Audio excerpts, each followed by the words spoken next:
Jenny, thank you very much, and it's been an honor for me to have the opportunity to appoint you as my board appointment in Madison County. But I want to say thank you to all the Rocket City Democrats. It's good to be back up in Northeast Alabama.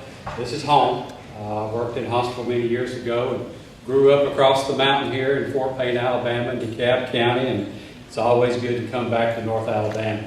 You've been good to me. You've elected me 2 times as your Commissioner of Agriculture, and I want to say thank you. But I'm here to thank you. I'm here to look each and every one of you in the eye and say, I want your vote. And that's what I've been doing all over the state of Alabama. I want your vote. There's nobody in Alabama that I don't want their vote. When I become the governor of Alabama, I represent everybody. And I've said time and time again, if you've got something positive to say, you got something good for Alabama, then open my door and have a seat at my table. Let's move Alabama forward the way it ought to go. Ladies and gentlemen, we're at a crossroads. Alabama is economically in trouble. You know, a couple of years ago, our governor got on a fancy plane and he flew to Washington, D.C., and he sat down with President Barack Obama. He told President Barack Obama the situation the state of Alabama was in, and President Barack Obama sent $2 billion back to the state of Alabama. I haven't heard the governor say thank you, Mr. President, but I can tell you, if it had not been for President Barack Obama, our legislature wouldn't have balanced their budget for the last 2 years.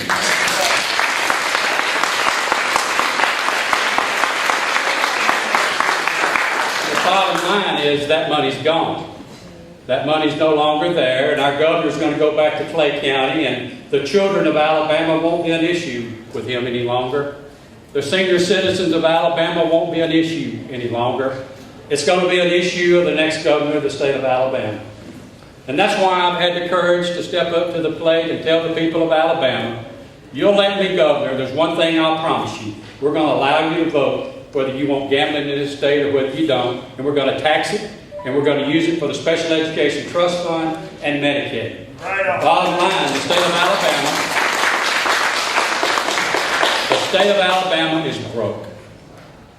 And all I've heard since I've stood on the stage, and all I've heard is growth.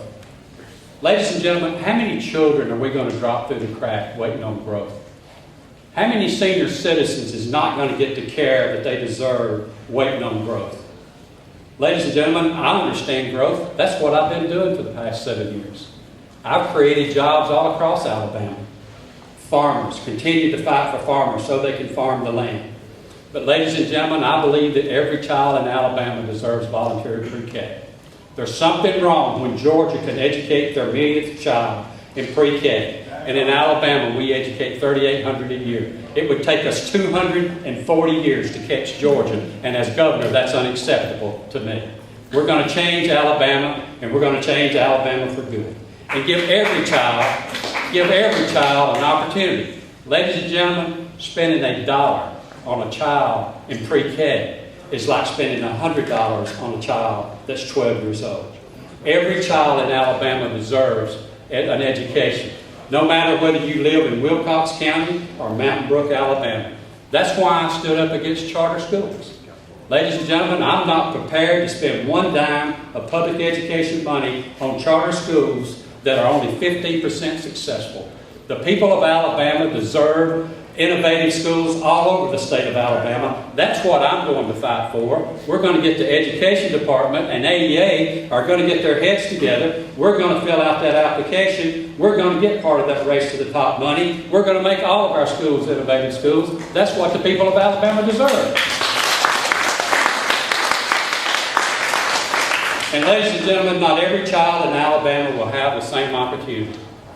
And I am a firm believer that every child that stays in school and walks across that graduation stage and receives a diploma in one hand, we ought to be giving them a scholarship in the other hand. Every child in Alabama deserves that. That's why I am willing to fight for an education lottery, so that we can pay for pre-K, so that we can pay for scholarships and give every child that opportunity. Ladies and gentlemen, the price of a college education is out of the reach of an average family. And we're burdening our students every day with debt. When they get out of school, they've got a big debt they got to pay. That's unacceptable. While I sit here in Alabama and I watch Georgia give 1.2 million scholarships, there's something wrong. When I watch Florida give $20 billion to education, the state of Tennessee, 85,000 children got pre-K in Tennessee last year. 3,800 got pre-K in Alabama. Folks, that's not how you change Alabama. You change Alabama by educating Alabama. And that has been my plan from the very beginning, is that we are going to educate our children. We are no longer going to sit back and say that it's okay for children to quit school at 16 and 17 years old. Ladies and gentlemen, you know what happens. They go from the schoolhouse to the courthouse to the jailhouse. Then we go from spending $4,000 a year to educate our children to $14,000 a year to keep a man in prison.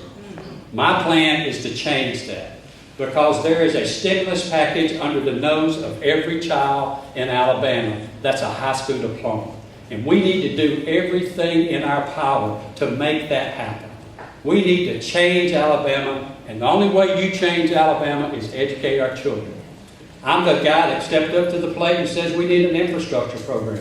The $100 million a year to start building roads and bridges in Alabama. But not only that, we need to put $400 million on top of that so that we can replace some of these bridges that were built 50 years ago across Alabama. And we've got to create jobs. In Alabama today, we pump 2.5 billion gallons of gasoline.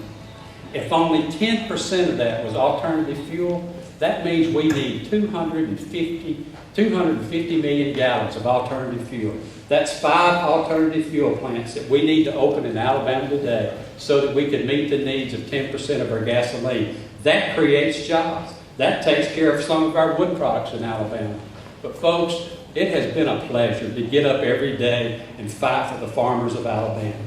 It was a pleasure to stand on the docks of Mobile, Alabama, and tell Vietnam and China, you're not going to bring your food in Alabama until it's produced at the same standard that my farmers produce it. It has been a pleasure to take a Department of Agriculture that was basically dormant and made it one of the best departments of agriculture in the United States. Ladies and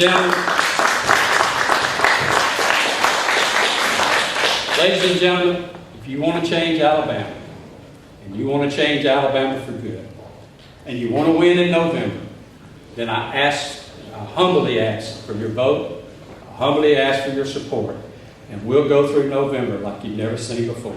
Thank you very much for allowing me to be with you. Thank you so much.